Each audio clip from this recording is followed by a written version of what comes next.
I was trained to be the Alpha King's greatest weapon, but fate had other plans. It made me his fated mate. The only problem? My wolf is a ticking time bomb of forbidden magic. And if he finds out what I really am, he won't just reject me, he'll kill me. But with the void closing in, I'm running out of time to choose between the life I've built and the truth that will set us both on fire.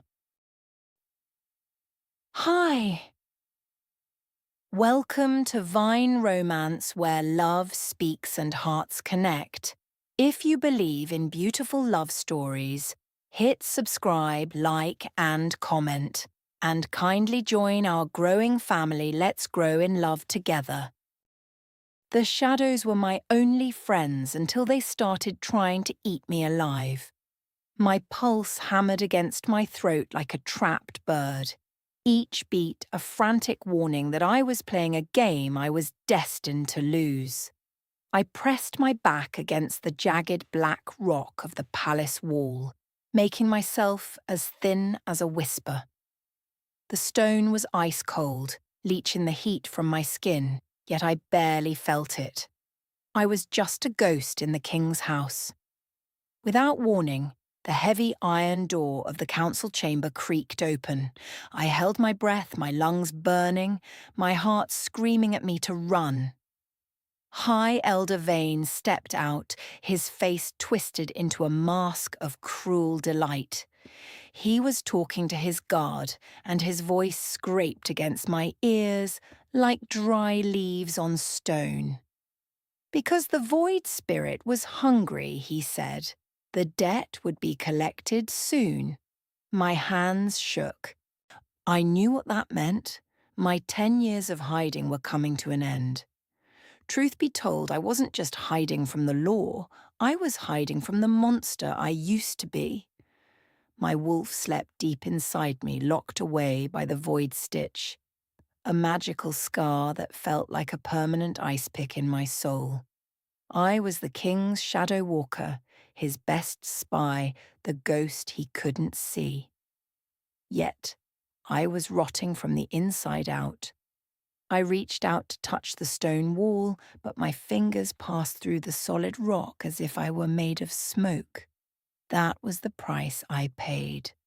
I was becoming less human by the day. Because I had lived in the shadows for so long, I had forgotten what it felt like to be warm.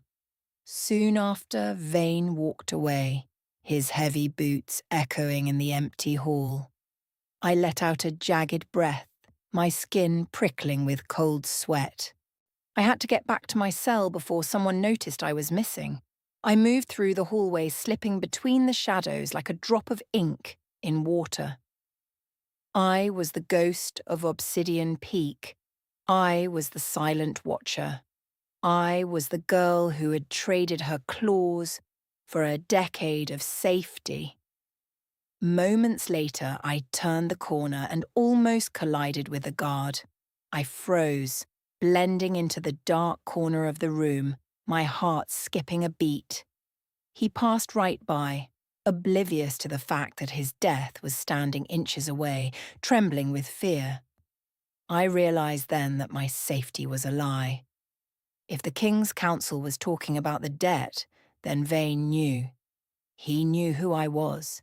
He knew what I had done. And he was coming for me. I needed to move fast before the darkness finally caught me. What followed was a cold, creeping dread that settled deep in my marrow, warning me that my time as a spy was effectively over. In the stillness that followed, I reached my cell. It was a cramped space with nothing but a hard straw mat and the lingering smell of damp earth. I fell to my knees, gasping for air. The void stitch pulsed in my chest, a hot rhythmic ache that made me claw at my shirt. Because of that, I knew the ritual was needed immediately. I pulled a small, jagged piece of obsidian from under my mat. I had to tighten the stitch. If I didn't, my wolf would wake up, and if she woke up, Vane would scent her in a second.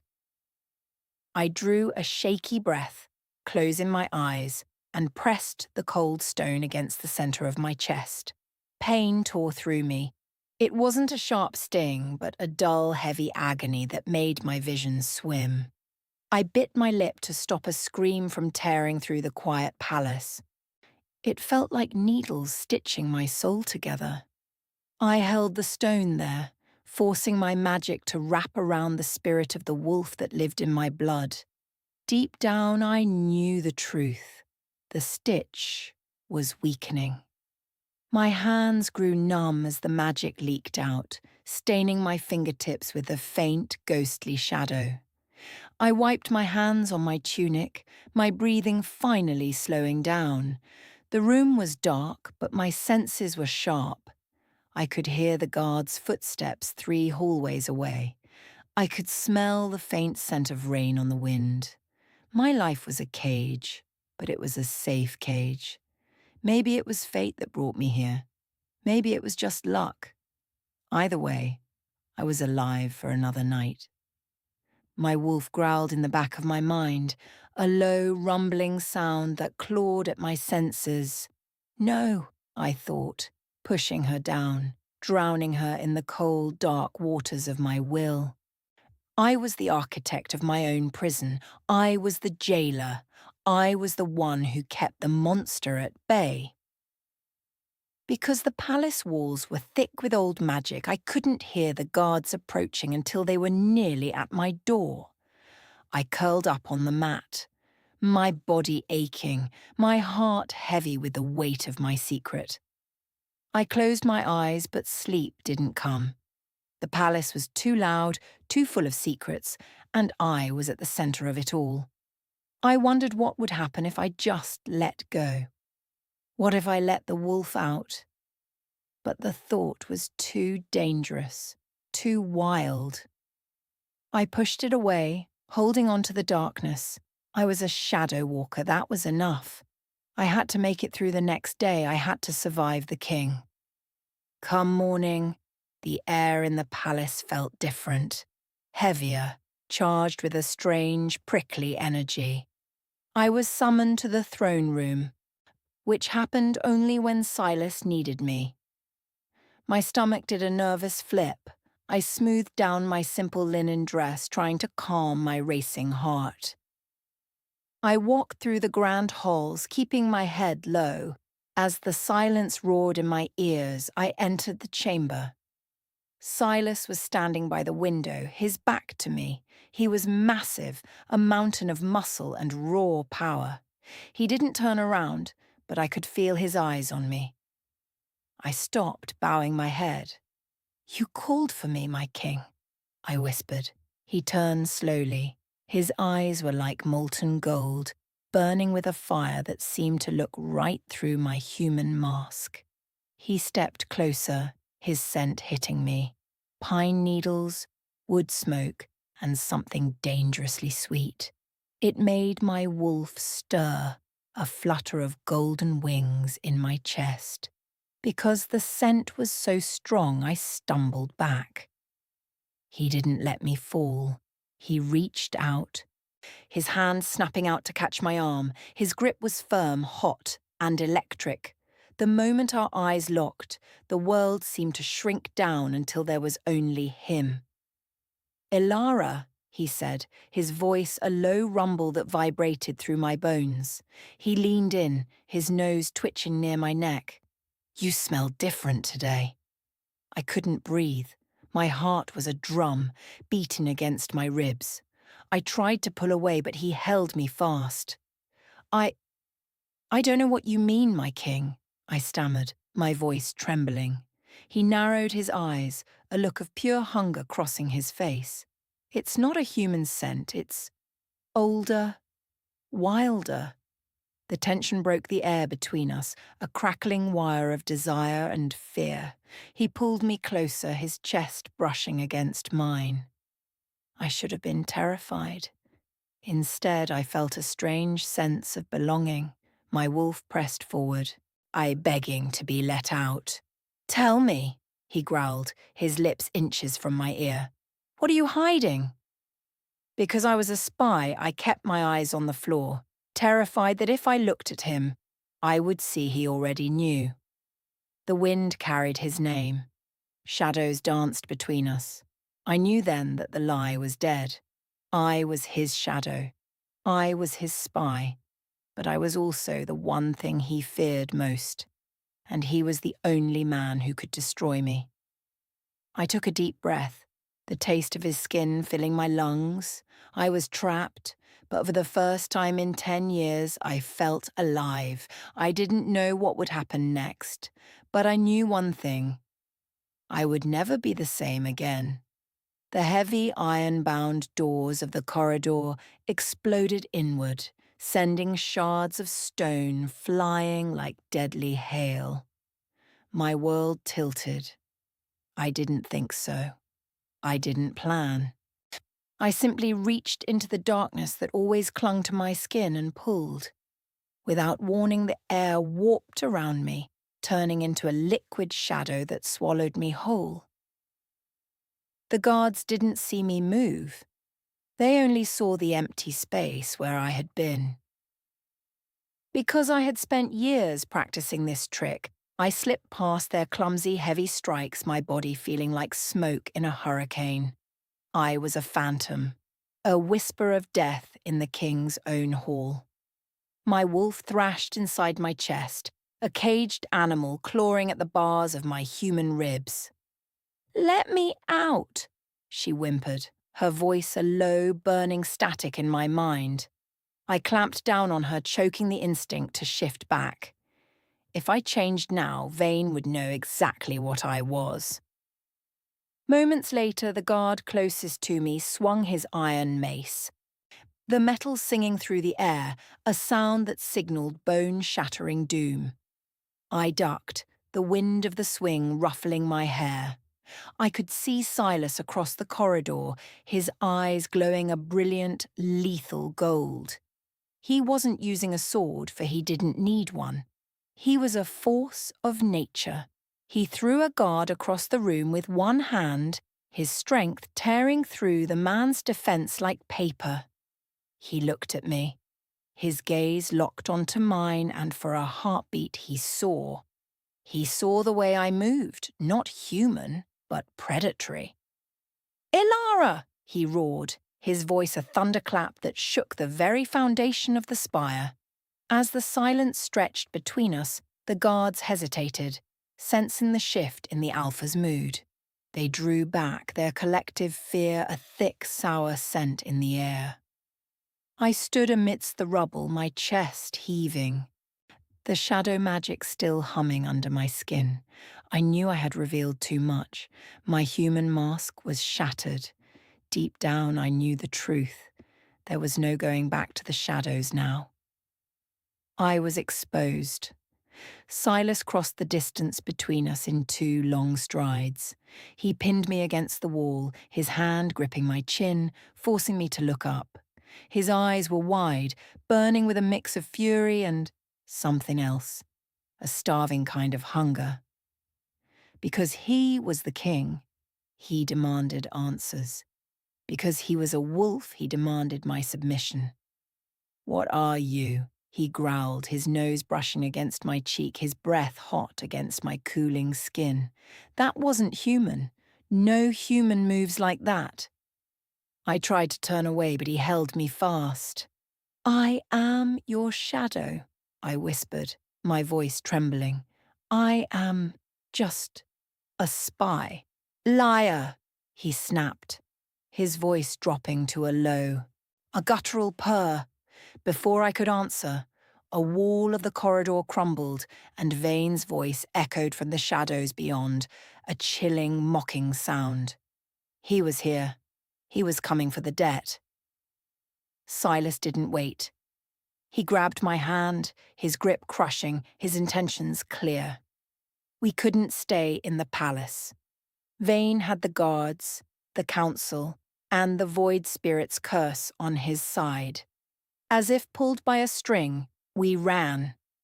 We didn't head for the gates, for they would be guarded. Instead, we sprinted toward the hidden tunnels, that led deep into the Whispering Weald. The forest was the only place left where the king's laws held no sway. The path was narrow, slick with moss and ancient rot, and the air grew thick with the smell of damp earth and predator musk. Because we were being hunted, we moved in sync. Two wolves who had forgotten how to run together. Tayet remembered the rhythm of the chase. Every shadow felt like a threat. Every snap of a twig sounded like an executioner's blade. I looked back, the darkness of the castle closing in on us like a throat. I was no longer a shadow walker hiding in plain sight. I was a target. With every step he took, Silas pulled me further from the safety I had cultivated for 10 years. The forest loomed ahead, a wall of impenetrable green and black. He didn't let go of my hand, not even when the roots tripped us or the thorns tore at our clothes. He was my king, my pursuer, and my only hope. When the trees finally swallowed us, Silas stopped. He pressed me against the rough, wet bark of an ancient pine. The moonlight filtered through the canopy, painting him in stripes of silver and shadow. He looked at me, his eyes searching my face, his scent, pine, rain, and wolf, flooding my senses. Because my wolf nature was the only thing that could save us, she paced restlessly beneath my skin, begging for the moon. "We are out of time, Elara," he whispered, his thumb tracing the line of my jaw, his touch sending shivers down my spine. "If you don't tell me what is inside you, Vane will take it, and then he will take you." My heart was hammered. My wolf rose to meet him, a low growl rising in my throat. I was terrified. I was desperate. But I was also, for the first time in my life, standing before the only man who could understand the beast I carried. The air thickened. I looked at his mouth and back at his eyes and knew the lie was dead. I had to tell him.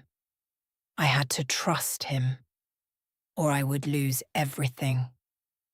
The trees were watching us, with their branches like bony fingers reaching out to tear our clothes.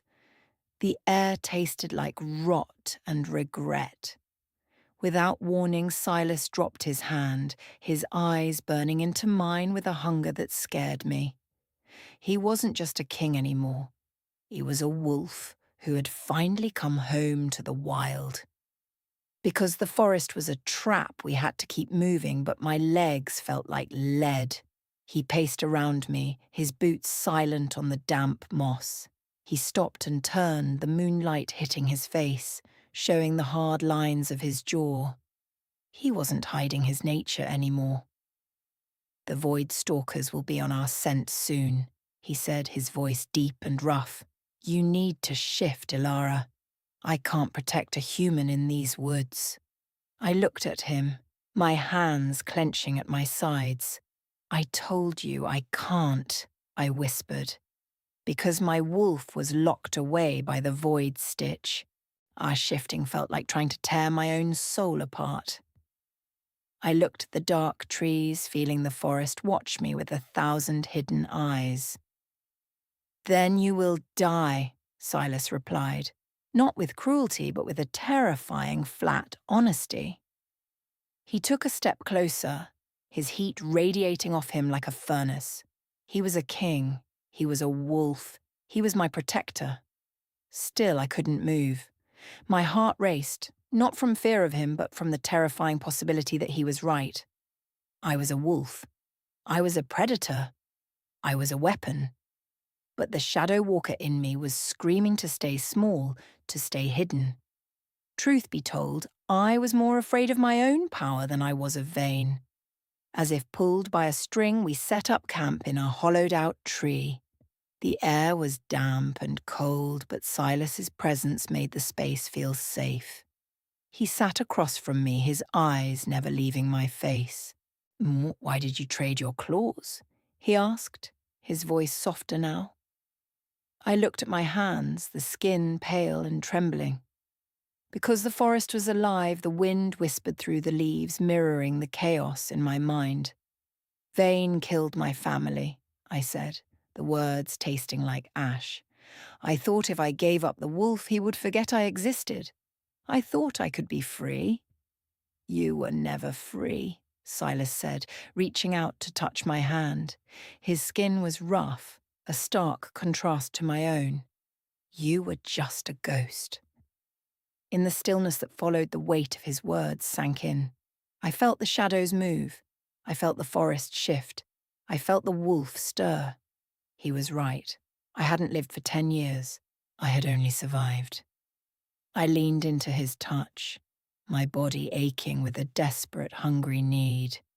My wolf thrashed, wanting to be closer to him, wanting to smell his skin, wanting to be held. Because I was still a prisoner of the stitch, every movement was a risk. I pulled away, my chest heaving. If I shift, he'll find us. Let him come, Silas growled, his golden eyes flaring. I have waited a long time to tear that bastard apart. After that, we didn't sleep. The morning broke with the sound of wet meat being dragged over stone. The thralls were here. Silas stood up, his posture changing instantly. He dropped to all fours, his bones cracking and shifting with a terrifying fluid grace. Without warning, he wasn't a man anymore. He was a mountain of black fur and muscle, his wolf form a nightmare of teeth and shadow.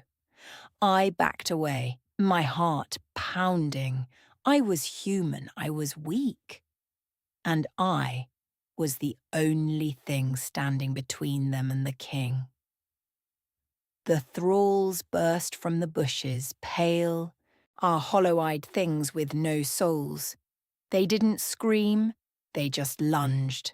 Silas met them with a roar that shook the trees. He was a storm of violence, ripping through the enemies like a scythe through wheat, but there were too many.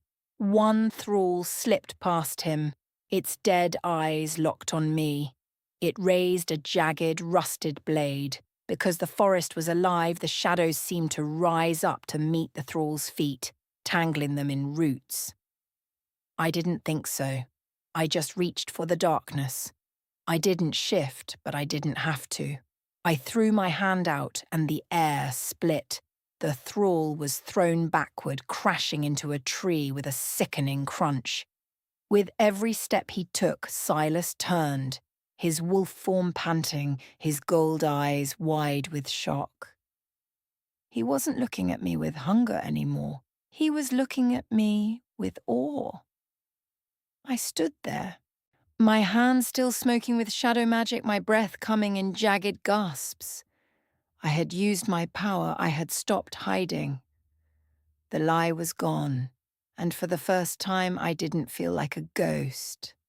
I felt like a threat. Because I was finally standing in my truth, the shadows obeyed me instead of controlling me. As the forest settled back into a tense, dangerous quiet, I knew this was only the beginning. The wolf was waking up, and she was hungry for more than just survival. The blood on Silas's side was black, thick, and smelled of the void, a rotting metal scent that made my stomach churn. What followed was a cold wave of terror that froze my blood. He had been bitten by that thrall, and now the poison was eating him from the inside out. He stumbled, his massive frame sagging against my shoulder like a felled tree. I was the spy, or the shadow walker, and now I was the only thing keeping the king of the Spire on his feet. Soon after, I dragged him into a small cave hidden by thick, thorny vines. The space was tight, dark, and smelled of wet earth. Silas collapsed, his breathing ragged and shallow. His skin was burning, and the black veins around his wound were spreading like ink in water. Because the void poison was working so fast, I knew I had only hours before it reached his heart. I had to act now. I didn't care about the risk. I didn't care about Vane. I just had to save him. Despite that, I was terrified. I took my hunting knife and held it over the fire to clean it. My hands were shaking, and the shadows in the corner of the room seemed to watch me, hungry and waiting. I had to cut the poison out. I had to be the one to hurt him to save him. I knelt by his side, my heart drumming a frantic rhythm in my ears. I looked at his face. He was still the fierce Alpha King, even in his pain. He gripped my wrist, his strength still enough to break bone, but his eyes were clouded with agony. In the quiet that followed, I whispered to him, "This is going to hurt." He nodded, his jaw tight. I dug the knife into his skin. He didn't scream, but his back arched off the ground, a low guttural growl vibrating in his chest. Because he was an alpha, he wouldn't let himself show weakness. Because I loved him, I wanted to take the pain away. I felt the void poison fight back, trying to jump from his skin to mine, but I pushed it away with my shadow magic. Without warning, the cave shook. Dust rained down from the ceiling. Vane was close. He wasn't just hunting us. He was calling the forest to him. He was turning the trees, the wind, and the earth against us. I looked at the dark opening of the cave and felt a sinking feeling in my gut. We were trapped. Because the cave was dark and the shadows were thick, I couldn't see my own hands, but I could feel the forest clawing at the stone entrance. I looked at Silas. He was watching me, his eyes clearing just enough to see the truth. He knew I was using my shadow magic to hold the poison at bay. He knew I was risking my own soul to keep his heart beating. "Why?" he whispered, his voice raspy and thin. I didn't answer right away. I leaned down and kissed his forehead, tasting the sweat and the salt of his skin. Because the king was dying, the forest felt like it was closing in on us. I couldn't let him die. I knew then that my own life didn't matter, not if he wasn't part of it. I looked into his eyes and made a silent promise. I would break the void stitch. I would fight Vane. I would be the Luna he needed, even if it turned me into a monster. Before the words left my lips, the vines at the cave entrance began to twist and crawl, turning into grasping claws. Vane was here, and he had come to collect his debt. Before the words left my lips, the cave wall exploded. Jagged vines, thick as a man's arm and sharp as broken glass, slammed into the stone. Vane stood at the entrance, his eyes glowing with the sick violet light of the void. He laughed, a sound like grinding stones. Silas groaned, trying to stand, but his body buckled. Because the vines were hungry for more than just blood, they twisted toward me, searching for the void stitch I hid in my chest. I didn't think so. I felt the wolf inside me howl, and I let her answer. I didn't try to hide the power anymore. I pulled the shadow magic from the air, shaping it into a blade of pure darkness. With a primal roar that didn't sound human, I sliced through the attacking vines. They shriveled and blackened, retreating as if burned by hellfire. Moments later, I grabbed Silas by the waist, his massive weight pressing into me. He was heavy, but I didn't feel it. I felt the wolf strength, the power I had denied for a decade, surging through my limbs. I hoisted him up, my muscles straining. He looked at me, his golden eyes wide, confused by the raw power radiating from my skin.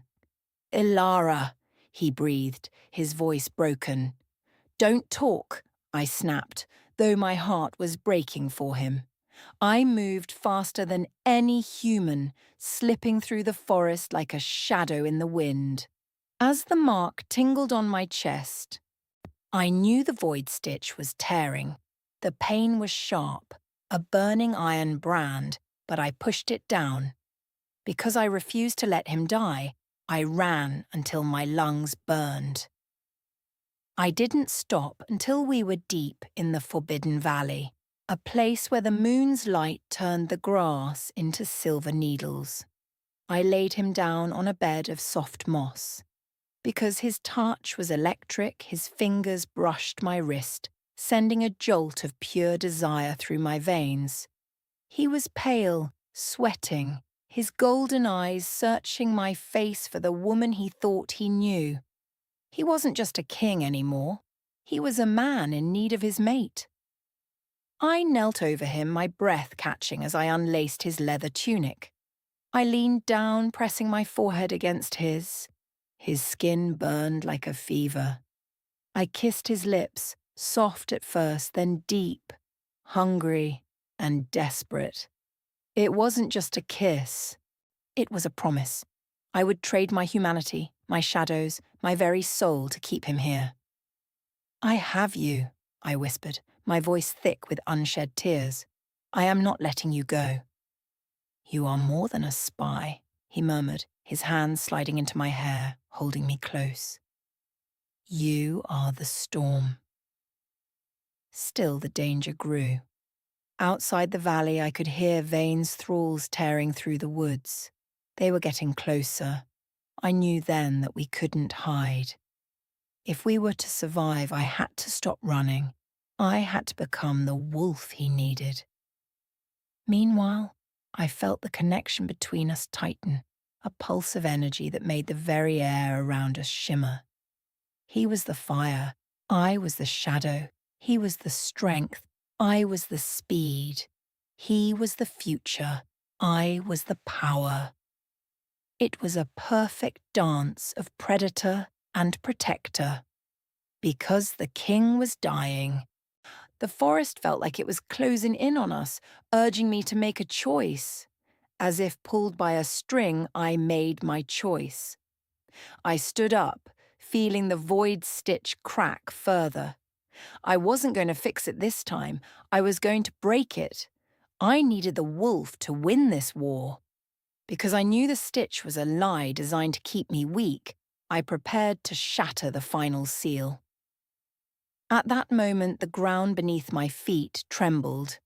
I looked at Silas, who watched me with a mix of terror and total devotion. He knew what I was about to do. He knew that if I broke the stitch, I might never be just Elara again. "Stay alive for me," I said, my voice steady for the first time in years. He didn't answer, but his hand gripped mine, a silent vow that echoed through the valley. Before either could speak, the first of Vane's thralls broke through the silver grass. I stepped forward not as a spy, but as an alpha. The game of hiding was over, the game of hunting had begun. The forest held its breath. I felt the wolf rising, her teeth sharp, her claws ready. I looked Vane's monsters in the eye and growled, "Will I become the monster I feared or the savior he needs?" The shadows didn't answer. They just waited for my command. As the forest held its breath, the air around me turned into a wall of suffocating black ash. I lunged at the first thrall, my nails elongating into razor-sharp claws, ready to fight for the man I loved. Without warning, Vane flicked his wrist, and the shadows didn't just obey me anymore, they turned into chains. The darkness solidified around my limbs, pinning me to the frozen earth, and the icy cold of it bit through my skin.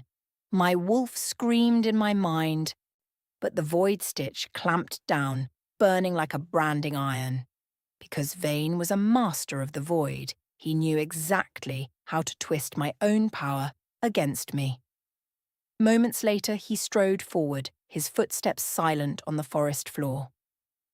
He reached Silas, who lay helpless on the moss, his strength drained by the black poison still coursing through his veins. I struggled, my muscles tearing against the shadow chains, but they only tightened with every move I made. My heart shattered as Vane loomed over my king. I had brought him here to save him, but I had only led him into a grave. Despite that, I refused to stay down. I clawed at the dirt, my fingernails breaking against the hard ground, desperate to reach my mate. I pushed every ounce of my will into the void stitch, trying to shatter the lock that held my wolf prisoner. Because my wolf was fighting the magic, my body convulsed, bones snapping and resetting in a cycle of pure agony. The pain was blinding, white-hot and relentless. It felt like I was being ripped apart from the inside. Still, I didn't stop. I couldn't. Silas looked at me, his golden eyes filled with a terrifying, quiet apology, and I knew he was afraid I would die trying to save him. Because Silas was defenseless, he couldn't stop Vane from kneeling beside him and pressing a palm to his neck. A pulse of violet light surged through Silas, and he let out a strangled cry, his body going rigid with shock. The sight of his pain was a knife to my gut. My vision blurred. I had failed. I was the architect of my own ruin, and now I was the architect of his death. Truth be told, I had been a fool to think I could outrun a god of the void. Or that I was ever strong enough to protect a king. Before she could move, the forest began to wither around us. Leaves turned to dust, and the trees groaned as their life was drained into Vane's hand. Because I let the darkness in, it was now consuming everything I loved. I watched the colour drain from the world, leaving behind a bleak, grey graveyard where the flowers used to be. My spirit felt heavy, weighed down by the crushing reality of my incompetence. I was not a warrior. I was not a queen. I was just a girl who broke everything she touched. At that moment, Vane turned his gaze toward me, his smile wide and soulless. He dragged Silas backward, his grip harsh and uncaring. I screamed, but the sound died in my throat, choked off by the shadow chains. My entire world was being pulled away from me, and I was pinned like an insect on a board. I had spent 10 years trying to stay alive, only to realize that living meant nothing without him. Because I was broken, I stopped fighting. The shadow chains relaxed as I went limp. My wolf gave one last, soft whimper and retreated into the depths of my soul, leaving me cold and empty. I lay in the dirt, watching them disappear into the swirling mist of the void gate. The silence that filled the valley was louder than any roar. It was the sound of a heart finally giving up. I was alone, I was defeated, and the darkness had finally won. As the silence stretched across the valley, the cold mud seeped into my skin, anchoring me to the earth. I was empty. I was broken. But then, a flicker of heat sparked deep in my chest. It wasn't my own heart, it was his. I felt Silas's soul calling out to me, a faint, desperate pulse on the edge of my mind. Because the bond between a king and his mate is woven in blood, I knew he was still alive. He was suffering, he was trapped, but he was holding on for me. Deep down, I knew the truth. I had been fighting the wrong war. I had spent 10 years trying to suppress the wolf, trying to bury the shadow, trying to be small. I was the king's shadow walker, but I was also the lunar queen of his heart. The void stitch wasn't just a prison. It was a dam holding back an ocean of power. Because I was his mate, the strength I needed wasn't outside of me. It was waiting in my own blood. Without warning, I sat up, the mud falling from my hair like scales. I looked at my hands, which were still stained with the dark energy of my shadow magic. I didn't reach for the obsidian stone this time. I reached for the light inside the dark. I closed my eyes and stopped fighting the sting in my chest. I invited it in. I grabbed the burning knot of magic, the stitch, and I pulled. Because the power was always mine, it answered instantly. A scream ripped from my throat, but it wasn't a human sound. It was the howl of a wolf ready to hunt. My skin tore, then healed over and over as the wolf finally took hold. I felt my bones lengthen, my senses sharpen, and my skin hardened into a coat of night-black fur. I wasn't just Elara anymore. I was the night itself. Moments later, I stood on 4 paws, the forest floor feeling like an extension of my own body. The trees whispered to me, not as enemies, but as guides. I could smell Silas's scent, wood smoke and gold trailing into the swirling mist of the void gate. He was fading, but I could track him. I was the hunter now, and no power in the void could stop me. Truth be told, I was still afraid, but love burned hotter than fear. Because I refused to let him face the darkness alone, I sprinted toward the gate. Every tree I passed turned to shadow. Every rock cracked under my weight. I was a force of nature, a storm of fur and fang, racing to reclaim my king. As if pulled by a string, I dove into the swirling purple mist of the gate. The air on the other side was icy, tasting of metal and dead stars. It was a world of nothing, a place where reality was just a suggestion. I landed on my feet, my claws digging into the freezing void floor. Silas was there, suspended in a web of violet light, his eyes closed, his breathing laboured. Vane stood above him, a cruel grin splitting his face. He hasn't seen me yet. He didn't see the wolf, because he was my king. I would burn this void to the ground. I shifted, my human form stepping out of the shadows, my shadow blade already humming in my hand. I wasn't a spy coming to whisper secrets. I was the end of his world. I took a breath, letting the darkness consume my vision, and stepped into the light. The final hunt had begun. As Vane laughed, the sound died in his throat when I stepped into the light. My shadow blade pulsed with a dark, hungry light. Without warning, I lunged, not at his throat, but at the violet cage holding Silas. Because Vane had stolen the forest's life to fuel his power, the void was brittle and weak. I drove the blade into the web, and the energy shattered like thin glass. Silas hit the floor with a heavy thud, his eyes blinking open, gold and alive.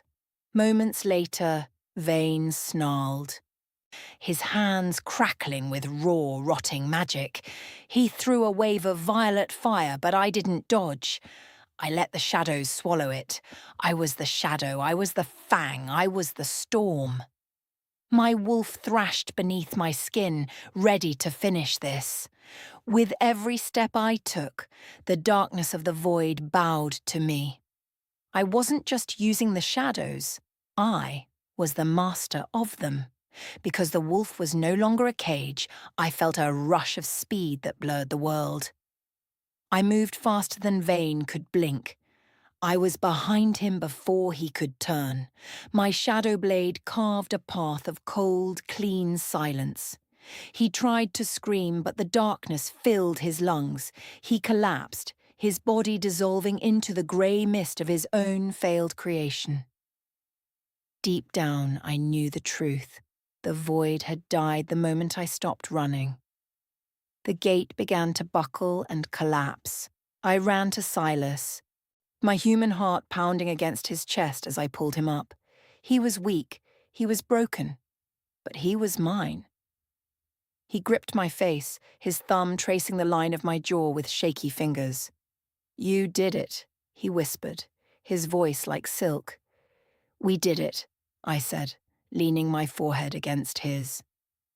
Because Silas was the heart of the kingdom, the world began to bloom again as we stepped through the closing gate. The forest was green, the sky was bright, and the air smelled of life instead of rot. We walked out in the Forbidden Valley, not as a spy and a king, but as two halves of a whole. As if pulled by a string, my wolf settled, her golden eyes resting in the back of my mind, peaceful at last. We reached the spire, and the people cheered, their voices rising like a tide. We stood on the balcony looking out over a land that was finally free. Because the bond between us burned brighter than the void, I knew no shadow could ever touch us again. I had found my strength. I had found my home. I had found my king. Before the words left my lips, he kissed me. It was a kiss of fire and iron, a kiss of 1,000 sunsets. Because I finally accepted my power, I didn't fear the moon anymore. I welcomed it. I was the Lunar Queen, and he was my alpha. We were the legacy of the wild, and our story was just beginning. In the quiet that followed, I knew I would never hide in the shadows again. I had stepped into the light, and I was never going back.